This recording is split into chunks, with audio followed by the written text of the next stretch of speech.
Assalamualaikum warahmatullahi wabarakatuh. Kembali lagi bersama aku Nasrullah Sidik, dan di video kali ini aku akan kembali untuk iseng. Ya, kebetulan ini juga mau menjawab pertanyaan dari yang DM dan juga yang di komen di YouTube tentang form multiple choice. Tapi aku tidak masukkan ke dalam segmen mencoba menjawab karena di sini aku mau bikin kontennya agak panjang karena ini aja judulnya part 1. Karena metodenya itu ada beberapa macam itu. Dan ini adalah solusi pertama kalau mau bikin kita bisa handle form. Ya, satu form itu bisa nanti isi ke dua tabel, bisa dibilang seperti itu. Dan contohnya di sini adalah kita mau mendata mahasiswa beserta dengan hobinya, karena ya nama hobi itu bisa saja lebih dari satu.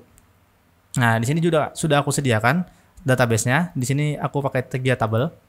Nah, 3 tabel di sini hobi, mahasiswa dan hobi. Dan kalau kalian mau lihat di sini juga sudah aku bikin relasinya. Ya, relasinya seperti ini.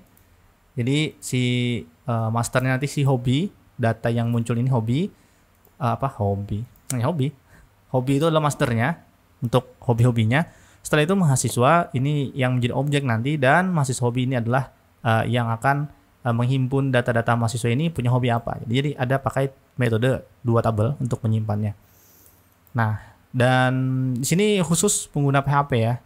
Dan mungkin pengguna yang bahasa pemrograman yang lain mungkin juga tetap bisa sama, karena ya intinya sama aja gitu untuk metode ini, dan diterapkan di mana aja mungkin bisa.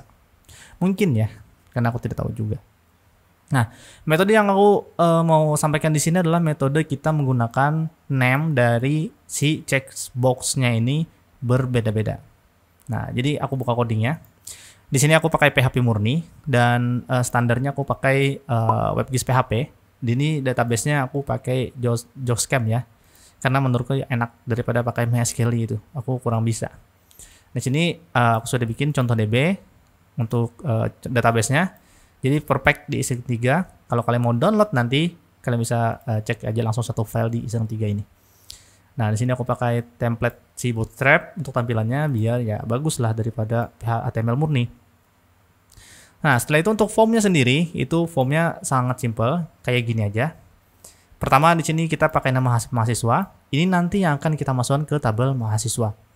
Nah, setelah itu yang di bawah sini adalah hobi, dan yang ini yang akan kita masukkan ke dalam tabel mahasiswa hobi. Kayak gini. Nah, metode pertama ini adalah menggunakan cara name dari checkbox-nya. Ini checkbox yang kita bikin itu menggunakan kalimat hobi dan disertai dengan ID dari hobi yang kita generate. Ini dari database ngambilnya. Jadi kita ngambil data hobi, setelah itu kita for each, kita pecah. Setelah itu, setelah kita pecah, kita bikin checkbox-nya. Dan di checkbox untuk name, karena yang akan kita kirim ke dalam proses post nanti itu adalah name-nya. Jadi name-nya di sini aku pakai hobi, row ID hobi. Jadi makanya nanti di sini kita akan munculnya kayak gini. Jadi si Rajin ini dia punya name hobi 1. 1 ini apa? 1 ini adalah ID dari tabel data hobi. Nah, data hobi gitu. Nah, sini 1 2 3 4 5. 1 2 3 4 5. Misalnya hobi yang ini kita ganti jadi 7 ya. 9 misalnya. Nah, jadi 9. Nah, jadi gini. Metode pertama ini adalah kita akan membedakan setiap name dari checkbox yang kita punya. Dan nanti kita akan bagaimana cara untuk nge-postnya. Cara ini bisa dibilang agak sedikit susah. Kenapa? Karena ini menggunakan checkbox yang name-nya itu berbeda-beda. Sehingga yang akan kita lakukan nanti ketika di post adalah, ini ingat ya, ini formnya. Setelah itu yang akan kita lakukan ketika post itu di sini adalah cara pertama adalah kita akan simpan dulu ke dalam database untuk mahasiswanya. Pasti tujuannya adalah ini kita ngambil data, setelah itu kita simpan ke mahasiswa. Nah, setelah kita simpan itu kita ambil data mahasiswanya biar kita bisa nanti relasi antara tabel mahasiswa hobi dengan mahasiswa. Nih, mahasiswa 61 nih, ya kan? Nah, ketika kita simpan, itu kita tidak tahu ID-nya berapa. Jadi nanti kita simpan dulu ID mahasiswanya. Ya, kita simpan dulu. Setelah itu kita ambil lagi data mahasiswanya, kita cek dari yang ID-nya paling besar. Tujuannya tadi, ketika kita misal nih input 61, kita input yang baru, itu berarti kemungkinan besar ID-nya 62. Tapi kita tidak bisa pastikan ID-nya 62. Makanya simpan dulu, nanti ID-nya berapa baru kita ambil. Nah, ini sini proses untuk ngambil data mahasiswanya. Jadi kita order berdasarkan ID mahasiswa. Jadi pasti nanti yang paling besar, bisa 62, 63, kita nggak tahu. Nah, setelah itu kita ambil ID mahasiswanya. Nah, setelah itu baru kita simpan ke hobi mahasiswa tabelnya. Nah, untuk proses simpan hobi mahasiswa ini yang agak sedikit sulit. Karena untuk menyimpan ke dalam hobi mahasiswa, pertama kita harus lagi ngambil data hobi. Nah, setelah kita ngambil data hobi, caranya sama seperti kita bikin checkbox di atas. Ya, bikin checkbox di atas ini. Setelah itu, ketika kita kita ngambil hobi, kita for each lagi datanya. Setelah itu kita cek satu-satu, ada nggak if iset ada tidak post berupa hobi dengan ID sekian.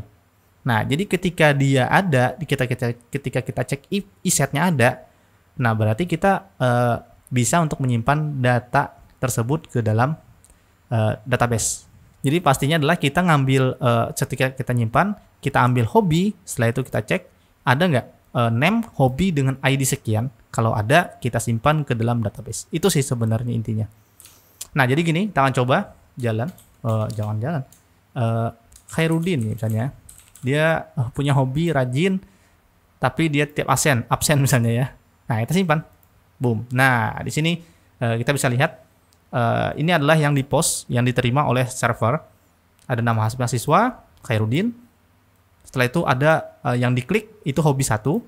Stringnya 1, itu ID-nya pasti. Setelah itu, hobi 3 juga yang diklik, itu 3.